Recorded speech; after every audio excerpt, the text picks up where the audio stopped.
ज्ञानाञ्जनशलाकया चक्षुरुन्मीलितं येन तस्मै श्रीगुरवे नमः।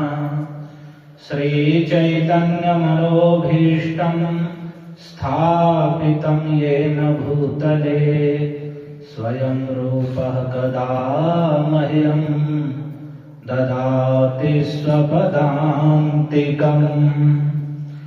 वन्देऽहं श्रीगुरोः श्रीयुतपदकमलं श्रीगुरून् वैष्णवांश्च श्रीरूपं साग्रजातं सहगण रघुनाथान्वितं तं सजीवं साद्वैतं सावधूतं परिजनसहितं कृष्ण चैतन्यदेवं श्रीराधा कृष्ण पादान् सहगण ललिता श्रीविशाखान्वितांश्च। हे कृष्ण करुणा सिन्धो दीनबन्धो जगत्पते गोपेश गोपिका कान्त राधाकान्त नमोऽस्तुते। तप्त काञ्चन गौराङ्गी राधे वृन्दावनेश्वरी वृषभानुसुते देवी प्रणमामि हरिप्रिये। नमो महावदान्याय कृष्ण प्रेम प्रदायते कृष्णाय कृष्ण चैतन्य नाम्ने गौरत्विषे नमः।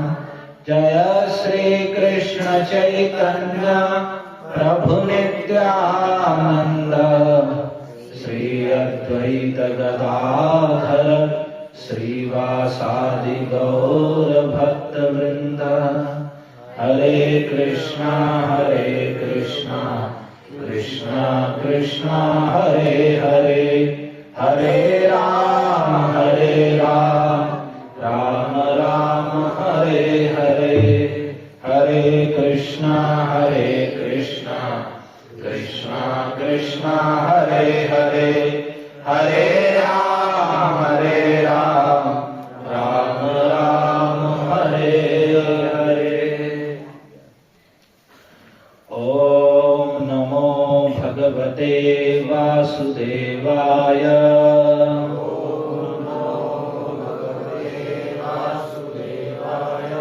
ओम नमो भगवते वासुदेवाय।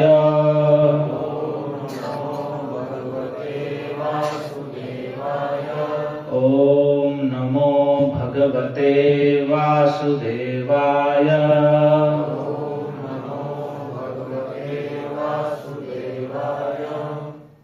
अनन्याः चिन्तयन्तो मां ये जनाः पर्युपासते तेषां नित्याभियुक्तानां योगक्षेमं नमवहाम्यहम्। अनन्याश्चिन्तयन्तो मां ये जनाः पर्युपासते तेषां नित्याभियुक्तानां योगक्षेमं वहाम्यहम्। हरे कृष्ण। आप सभी का स्वागत है इस साप्ताहिक रविवार के संकीर्तन में। तो पिछली बार जो संकीर्तन में आए होंगे रविवार वाले दिन, तो वैसे तो जो भी हम कथा सुन रहे हैं प्रायः उनमें सभी कथाएं जो मंदिर का चैनल है हरे कृष्ण धाम सिसोली, उस पर सभी कथाएं डाल दी जाती हैं जिससे आप पुनः सुन सकें। क्योंकि जो हम सुन रहे हैं यदि हम उसे धारण नहीं करेंगे और सुनेंगे और यहीं छोड़कर चले जाएंगे तो हमको विशेष लाभ नहीं ले पाएंगे। जो हम सुन रहे हैं वास्तव में यहाँ ये ज्ञान है, ये शिक्षा है। ये केवल ऐसा नहीं है कि आए थोड़ी देर हम बैठे और जो सुना समझ में आया ठीक है, नहीं आया तो भी ठीक है और छोड़ छाड़ के यहीं चले गए, उससे हमारा कल्याण नहीं है। जैसे हम स्कूल में कोई बच्चा पढ़ने के लिए जाता है तो वही पढ़ पाता, वही प्रगति करता है जो पढ़ के आता है और उसका मनन करता है, उसको याद करता है और उस चीज को अपनाता है, तभी वह उसमें प्रगति कर पाता है शिक्षा से।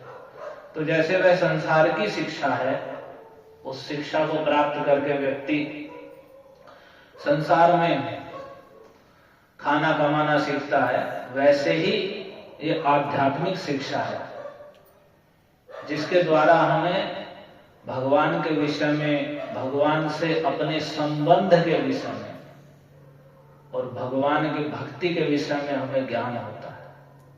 तो ये शिक्षा है, विज्ञान है। इतने बड़े बड़े जो ग्रंथ लिखे गए हैं, ये केवल जैसे सामान्य लोग कहते हैं कि आस्था है, बस हमारी तो श्रद्धा है, ये वैसी श्रद्धा नहीं है केवल मनमानी, बस हाँ हमने तो मान रखा है। ये पूरा विज्ञान है, ये समझने का विषय है। भक्ति ऐसा नहीं है कि मनगढ़ंत जो भी कुछ कर लो वही सब भक्ति में ही आ जाएगा। भक्ति विज्ञान है, भक्ति का क्या स्वरूप है, किस प्रकार से करनी चाहिए, क्या सिद्धांत है भक्ति के, ये सब बातें जानना आवश्यक है, तभी हम भक्ति कर पाएंगे सही रूप में।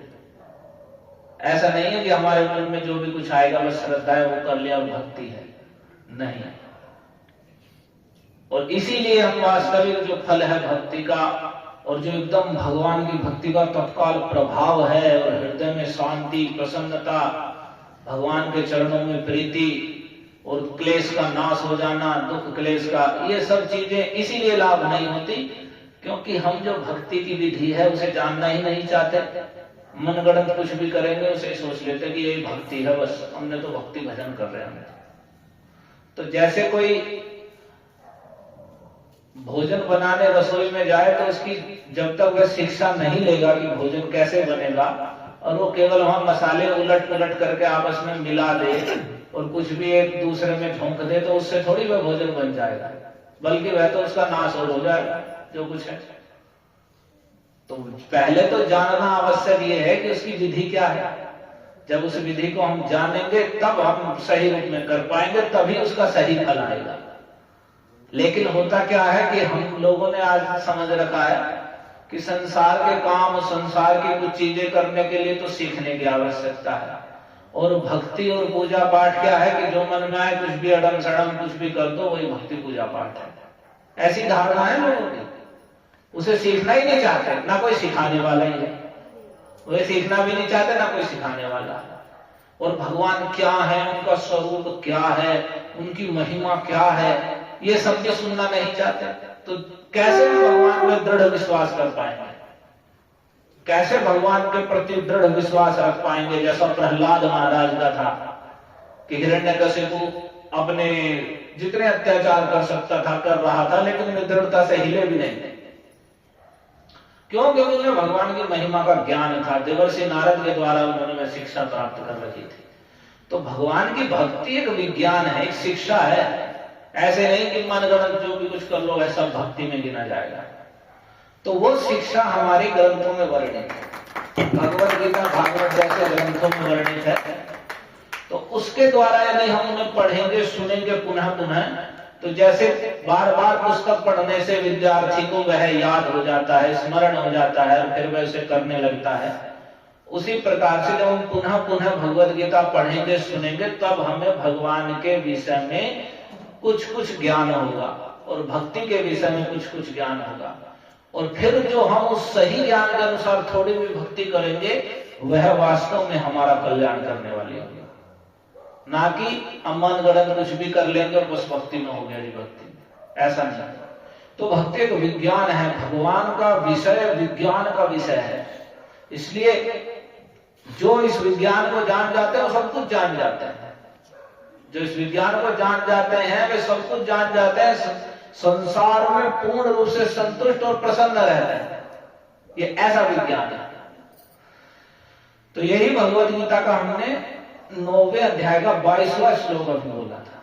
इससे पिछली बार हमने 23वां श्लोक सुना था, जिसमें भगवान ने कहा था ये प्यन्न देवता भक्ता यजन्ते श्रद्धयान्विता ते विमामेव कौन्तेय यजन्त्य विधि पूर्वकम। हे अर्जुन, जो अन्य देवताओं के भक्त हैं और श्रद्धा पूर्वक उन्हें भजते हैं, पूजा करते हैं, वे भी मेरी ही पूजा करते हैं, मुझे ही भजते हैं, लेकिन वह अविधि पूर्वक है। अविधि का अर्थ है कि एक उसके द्वारा मेरी प्राप्ति नहीं होती, और वह अविधि इसलिए है क्योंकि वास्तविक विधि है सर्वप्रथम भगवान की आराधना हो, भगवान श्री कृष्ण की, श्री विष्णु की आराधना हो, तत्पश्चात उनके अंग स्वरूप देवताओं को उनका प्रसाद अर्पित किया जाए। ये शास्त्र की विधि है।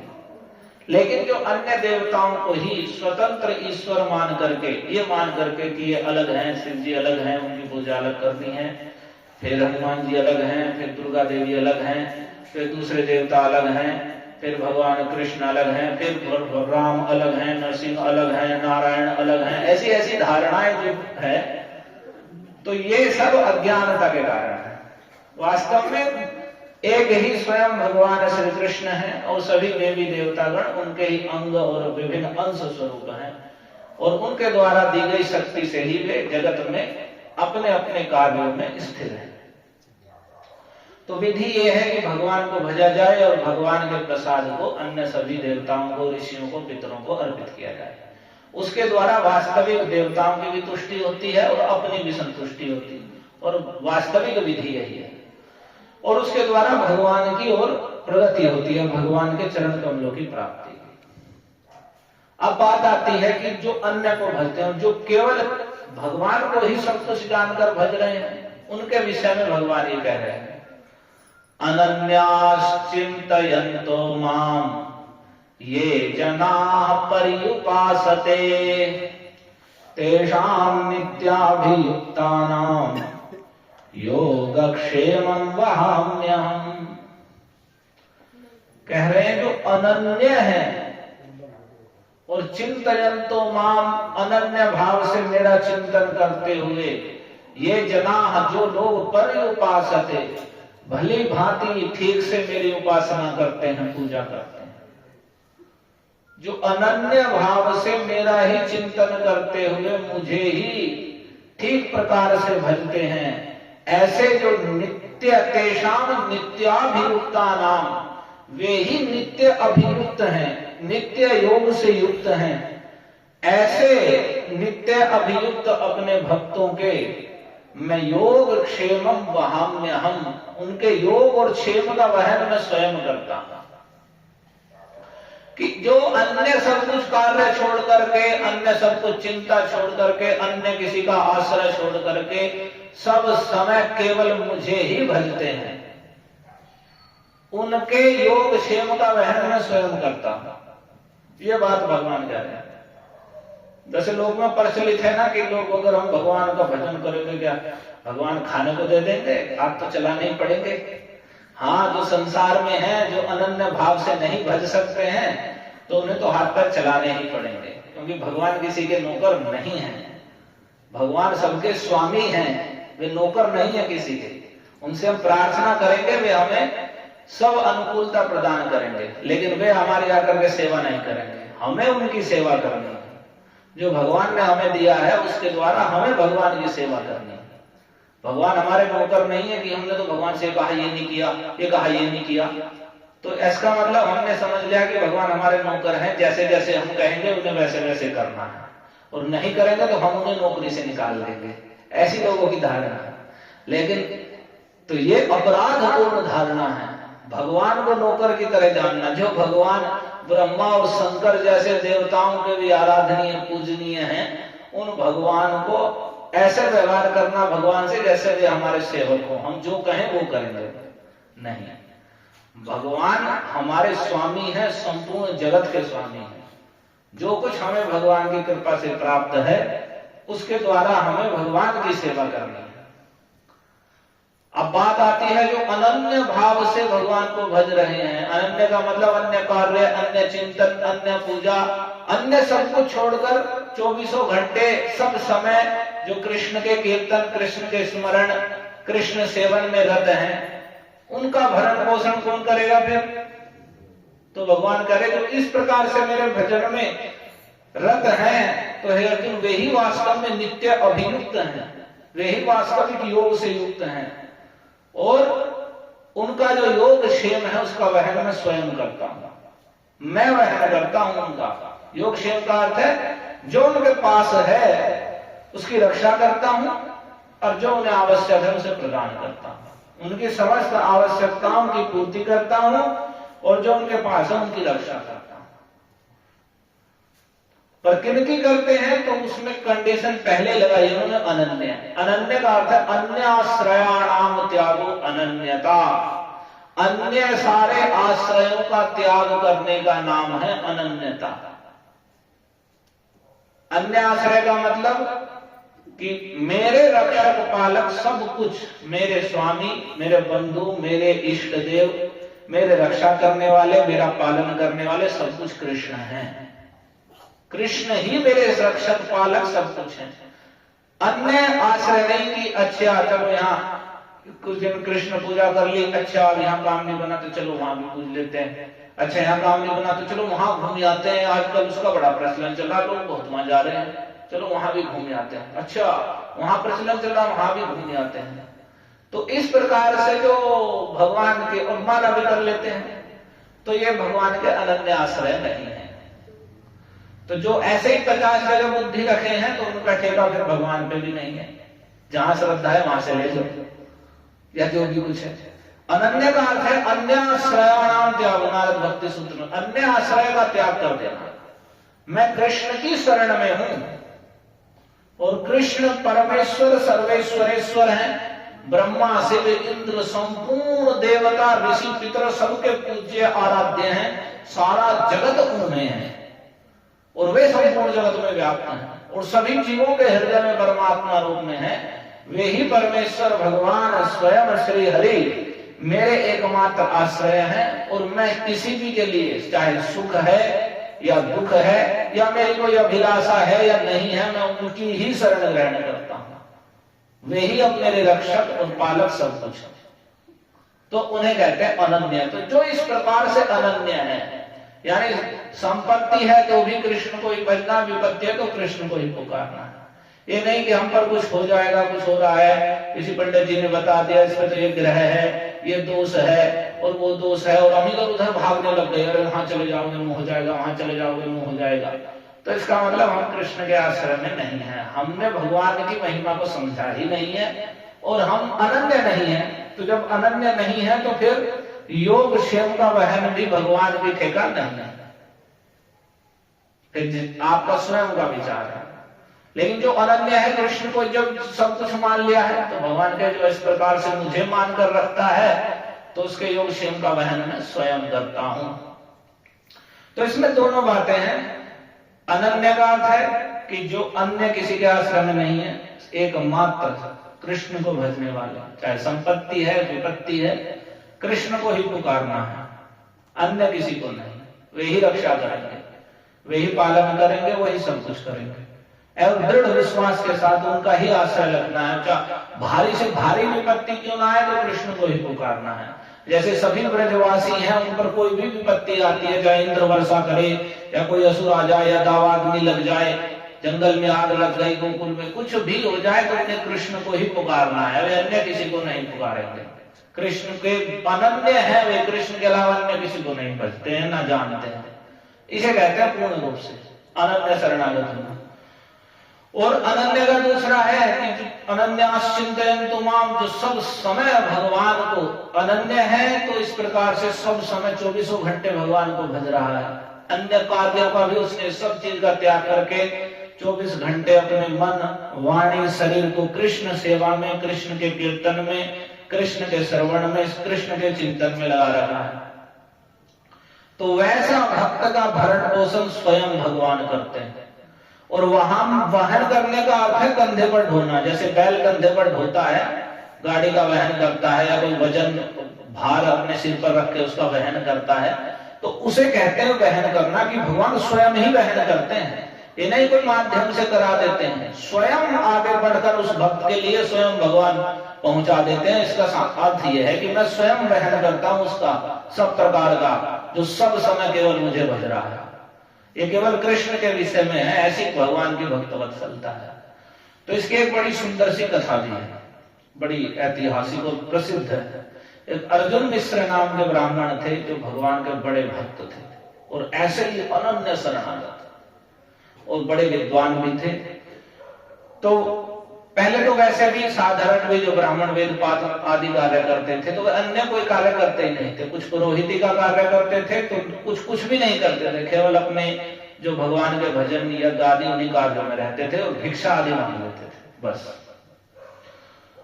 तो वे अर्जुन मिश्र तो भगवान के अनन्य शरणागत भक्त थे और विद्वान भी थे और प्रतिदिन भिक्षाटन करने के लिए जाते थे और जो कुछ मिलता था उससे ही अपना जीवन निर्वाह करते थे।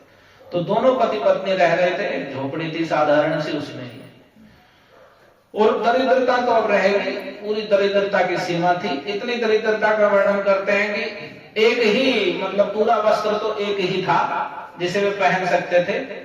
तो जब वे बाहर जाते थे तो वे वस्त्र को लपेट कर चले जाते थे, तो कुछ जो पुराने कपड़े थे तो उनकी पत्नी उन्हें पहनकर घर में रहती थी, और जब वे आ जाते थे तो उस वस्त्र को वे धारण कर लेती थी और वे छोटे मोटे कपड़े जो थे उनसे वे अपने शरीर पर कुछ धारण कर लेते थे। ऐसी दरिद्रता की सीमा थी और भिक्षाटन में जो कुछ मिल गया उससे ही जीवन यापन करते हैं।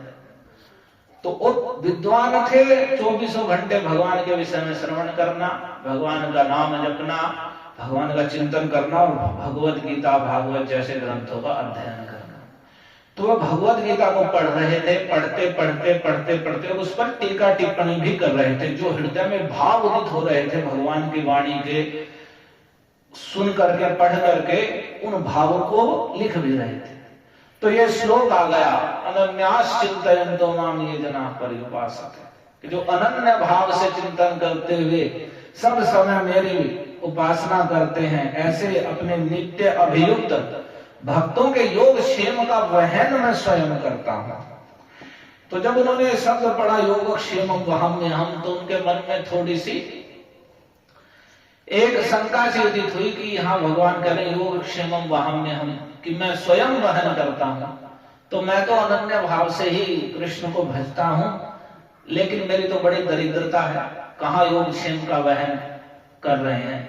और इसमें भी लिख रहा है वहम में हम का मतलब है वे स्वयं वहन करते हैं, मानो अपने आप ही पहुंचा देते हैं। इसका अर्थ हो गया कि मैं स्वयं ही उसके पास उसकी जो आवश्यकता है उसे अपने आप स्वयं पहुंचा देता हूं।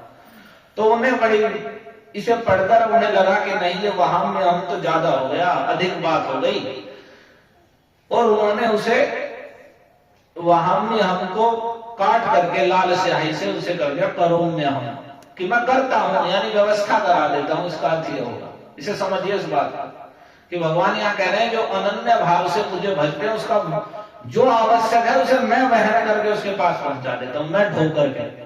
और करो में हम का अर्थ है मैं कर देता हूं, ऐसी व्यवस्था कर देता हूं। तो उन्होंने इस वहां में हमको पढ़ करके उन्होंने सोचा कि मैं तो अत्यंत दरिद्र हूं।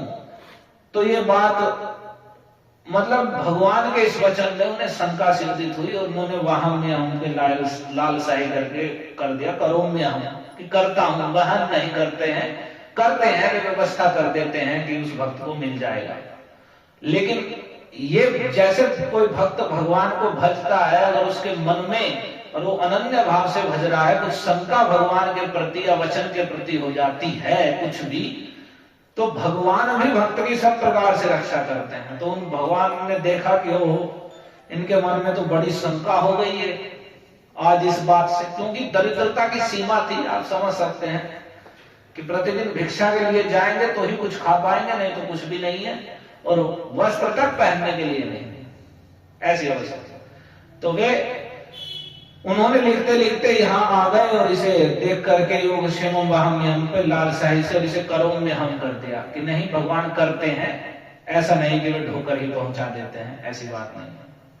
तो ये देख करके भगवान को बड़ा वो लगा, क्योंकि ये भगवत गीता अभिन्न है कृष्ण से। जो कृष्ण है वही भगवत गीता के रूप में, एक एक शब्द सुसत्य है, त्रिकाल सत्य है, सब समय सत्य है।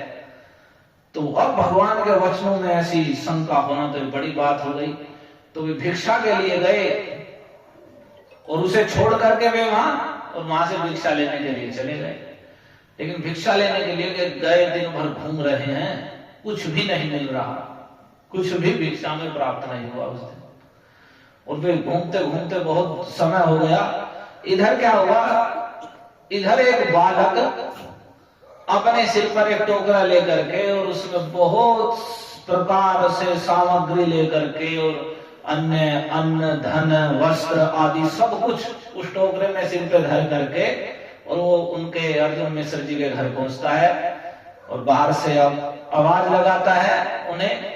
जब पुकारता है तो वे माता जी देखती हैं कोई बालक है, तो वे उसे बुला लेती हैं। तो आते हैं, तो आते उन्होंने जैसे दरवाजा खोला तो एक सुंदर सा बालक है। उन्होंने कहा कि हाँ बताओ। तो उन्होंने कहा ये पंडित जी ने ये भेजा है ये सब सामान, और इसे रख लीजिए आप। उन्होंने मेरे हाथ से भेज दिया है। तो वे तो भिक्षा मांगने के लिए गए हैं, उन्हें कुछ भी नहीं मिल रहा। तो उन्होंने उन्हें जो ब्राह्मणी थी उन्हें दे दिया, और दे दिया जैसे उन्होंने उतारा, फिर उन्होंने देखा कि उस बालक के मुख पर चोट लगी हुई है, मुख पर बड़ी भारी चोट लगी हुई है, और जिसके कारण कुछ रक्त भी निकल रहा है। तो ऐसा देख करके उनके हृदय में बड़ी दया आई।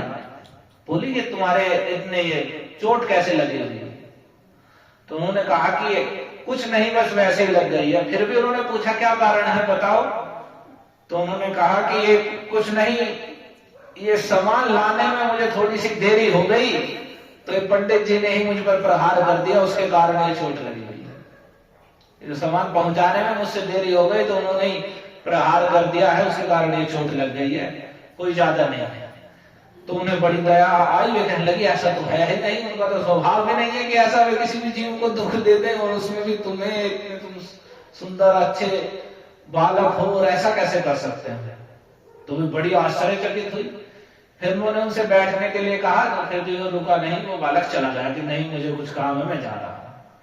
अब इधर पंडित जी घूम फिर कर आते हैं, शाम तक उन्हें कुछ भी नहीं मिलता। भिक्षा में आकर देखते हैं तो देखें तो पहले से भोजन आदि सब कुछ तैयार है, और उन्होंने वस्त्र आदि धारण कर रखे हैं। तो वे पूछते हैं ये कैसे भोजन, कैसे ये सब कैसे तैयार हो गया? तो वे बोले आपने ही तो भेजा था सब कुछ। एक बालक आया था, उसने कहा पंडित जी ने भेजा है।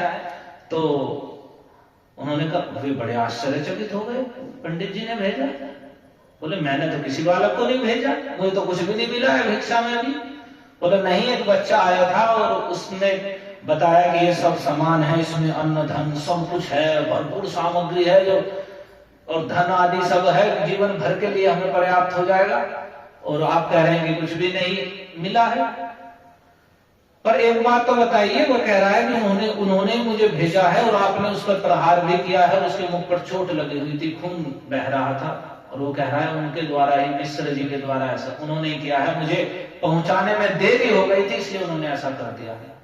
तो जब ये बातें सुनी तो उनके हृदय में वह खटक गया कि कुछ तो हो गया है। तो वे सीधे उस सामान आदि की चिंता छोड़ करके सीधे उस स्थान पर गए जहां भगवत गीता उन्होंने रखी हुई थी, और जहां पर बैठकर वे पढ़ते थे और टीका टिप्पणी करते थे। उन्होंने जैसे भगवत गीता खोली और जिस स्थान पर इस वाहन में हम उन्होंने लाल स्याही से काट दिया था, तो वो और करों में हम लिख दिया था, तो वहां जाकर उन्होंने देखा कि वह करों में हम सब हटा हुआ है, वहां में हम ही ज्यों का त्यों लिखा हुआ है कि वहां में हम, कि मैं योग क्षेम का वहन मैं स्वयं करता हूं, ये बात सत्य है। तो जब उन्होंने जाकर देखा तो वे तो भाव विभोर हो गए, उनका हृदय द्रवित हो गया कि मैंने कितना बड़ा अपराध कर दिया कि भगवत गीता भगवान का मुख है, उनके मुख कमल से निकली हुई वाणी है, और मैंने उस पर शंका करके और इस वचन को काटने की चेष्टा करके मानो भगवान के मुख पर ही प्रहार कर दिया। और मैं भगवान की वाणी में शंका की तो उस बात को सिद्ध करने के लिए, मेरे प्रभु को इस बात को सिद्ध करने के लिए स्वयं कष्ट लेकर और सिर पर ढोकर उन्होंने दिखा दिया कि मैं योग क्षेम का वहन मैं स्वयं करता हूं। और ऐसा लेकर के भगवत गीता को रोने लगे और हृदय से लगा लिया और नेत्रों से और मुंह से इस बात को पुनः पुनः कहने लगे, वहां में हम, वहां में हम, वहां में हम। वास्तव में जो अनन्य भाव से भगवान को सब समय भज रहे हैं, उन्होंने दिखा दिया साक्षात रूप से कि अनन्य भाव से भजने वाले अपने भक्त को मैं उसके योग क्षेम का वहन, उसकी आवश्यकताओं की पूर्ति और उसकी सब प्रकार की रक्षा सुरक्षा मैं स्वयं करता हूं। तो इस बात को भगवान ने सत्य करके दिखा दिया। और अर्जुन विश्व बड़े भाव विभोर हुए और उन्हें ग्लानि हुई कि इस प्रकार से मैंने भगवान के वचन पर शंका करके एक तरीके का अपराध किया और एक प्रहार जैसा हो गया भगवान की वाणी पे। और इस घटना के माध्यम से भगवान ने उन्हें शांत कर दिया। उसके बाद वे भगवान के द्वारा दिए गए उस वस्तु को ही बड़े आदर से ग्रहण करते हुए और फिर वो तल्लीनता के साथ, पहले से ही सब समय थे, अब तो दृढ़ विश्वास की सीमा ही नहीं रही, पूरी तन्मयता के साथ सब समय वे भगवान को भजने लगे। तो ये बड़ा महत्वपूर्ण श्लोक है भक्तों के लिए कि भगवान की वाणी तो सब समय सत्य है, भगवान का स्वरूप ही सत्य है। वे जो कुछ बोलते हैं, जो कुछ करते हैं, जो कुछ कहते हैं, वह सब कुछ सत्य है और वे ही सत्य स्वरूप हैं। और उनसे भिन्न जो कुछ माया है वह सब असत्य है, यानी मिथ्या है, सब नश्वर है। और भगवान का नाम, धाम, रूप, गुण, लीला और ये भगवान के वचन, ये त्रिकाल सत्य है। तो श्रद्धा का अर्थ है श्रद्धा शास्त्रार्थ विश्वास। श्रद्धा का अर्थ है शास्त्रों के अर्थ में भगवान की वाणी में दृढ़ विश्वास। तो अनन्य भाव से जो कृष्ण को भजते हैं, यहाँ भगवान ने साफ रूप से कह दिया। और इस कथा के ये कलयुग की कुछ 200-400 वर्ष पुरानी ही ये घटना है, प्रसिद्ध है भक्तों में, कि इस प्रकार से भगवान ने उस भक्त को जो भगवान के प्रति समर्पित है उसे स्वयं प्रकट करके साक्षात रूप से प्रूफ कर दिया, प्रमाणित कर दिया कि मैं स्वयं ही वहन करता हूं अपने भक्त का। तो वास्तव में हमारा कार्य तो भगवान को भजने का है और वास्तव में वहन तो पूरे जगत का ही भगवान करते हैं। हम कौन वहन करने वाले हैं? जो अन्न, धन, जल और वायु जो हम पी रहे हैं वो सब कुछ भगवान के द्वारा दी हुई है। जब तक दे रहे हैं, जब तक पी रहे हैं, और नहीं तो जिस दिन में रोक देते हैं तो रुकी जाती है, वो किसका भरोसा है। जब वायु मिलनी बंद हो जाती है तो नल की भीतर तक नली ठूसने पर भी वायु सांस नहीं जाता। और जब तक भगवान दे रहे हैं तो ऐसे ही जा रहा है सब बिना रोक टोक। तो वास्तव में पूरे जगत का वहन करने वाले भगवान ही हैं। लेकिन जो फिर उन्हें भजता है तो उसका वहन क्यों नहीं करेंगे? और उसके लिए घोषणा करके वे साफ कर रहे हैं कि अनन्य भाव मुझे ही भजने में लगा हुआ है। तो यानी भगवान ये साफ कर रहे हैं वास्तव में तुम एक जीवात्मा हो, तुम्हारा कार्य है कि सब समय मुझे भजना और तुम्हारे जीवन यापन के लिए जो आवश्यक है उसका कार्य मुझे देना। तो हमारा जो कार्य है वास्तव में सब समय भगवान को भजने का है। तो हम घर में हो, बाहर हो, खेत में हो, दुकान पर हो, वास्तव में हमें अपने मन और बुद्धि को, आगे भगवान ने अर्जुन को कहा है कि तस्मात् सर्वेषु कालेषु माम अनुस्मर युद्ध च, तुम सब कालों में सब समय मेरा अनुस्मरण करो और युद्ध च, और अपने युद्ध को करो। मय्यर्पित मनोबुद्धिर मामे वेश्यस्य संशय, कि जब तुम अपने मन और बुद्धि को मुझे अर्पित कर दोगे, मन में सदैव मेरा चिंतन करोगे, बुद्धि से सदैव मेरे विषय में सोचोगे और वाणी से भगवान के नाम का कीर्तन करेंगे, तो मामे वैश्यस्य संशय, निसंशय तुम मुझे ही प्राप्त करोगे। तो हम चाहे भौतिक जगत में कुछ कार्य कर रहे हो, गृहस्थ हैं या त्यागी हैं, सन्यासी हैं, बालक हैं, बूढ़े हैं, तो यदि हम भगवान के चिंतन स्मरण में और भगवान के नाम, रूप, गुण, लीला को गाने में, सुनने में, इस प्रकार से भगवान की सेवा में रत हैं, तो एक भक्त को कभी भी ये चिंता नहीं करनी चाहिए कि भविष्य में क्या होगा, मेरा भरण पोषण चलेगा कि नहीं चलेगा, मेरे जीवन में दुख आ जाएंगे फिर क्या होगा, ये क्या होगा। इसका मतलब हमने अभी तक कुछ भगवान को समझा ही नहीं है, क्या होगा क्या नहीं होगा। अरे जब हम हरिनाम गा रहे हैं भगवान की शरण में, भगवान कृपा सब मंगलकारी होगा। और इसीलिए ही हमें भगवत गीता, भागवत जैसे ग्रंथों को भी स्वयं भी पढ़ना चाहिए, क्योंकि एक दिन जो एक कथा होगी उसमें कितनी बात बताई जा सकती है। जब हम प्रतिदिन अपने घर 10, 15, 20 मिनट निकाल के पढ़ेंगे तो हम देखेंगे कि भगवान के वचन कैसे कैसे हैं। कितनी बड़ी बात कह दी है कि जो मुझे अनन्य भाव से भजते हैं उनके पास जो है उसकी रक्षा करता हूं, जो आवश्यक है उसकी पूर्ति करता हूं। इससे बड़ी बात है और क्या है। तो इस प्रकार से हमारा तो कार्य अनन्य भाव से भगवान को भजना। ये अनन्य शब्द बड़ा महत्वपूर्ण है। जहां तहां जो भागे फिर रहे हैं, इधर उधर भाग रहे हैं, यहाँ भी वहां भी वहां भी वहां भी, उसका ठेका भगवान के पास नहीं है। वो जहां जहां जा रहा है वो अपना देखे। लेकिन जो अनन्य भाव से कृष्ण को भज रहे हैं तो उसका ठेका ले लिया भगवान, उसके योग क्षेम का वहन मैं करूंगा, नो टेंशन। हरे कृष्णा कृष्णा कृष्णा हरे हरे, हरे राम राम राम हरे हरे। हरे कृष्णा कृष्णा कृष्णा हरे हरे, हरे राम राम राम हरे हरे। श्रीमद् भगवद गीता यथारूप की जय।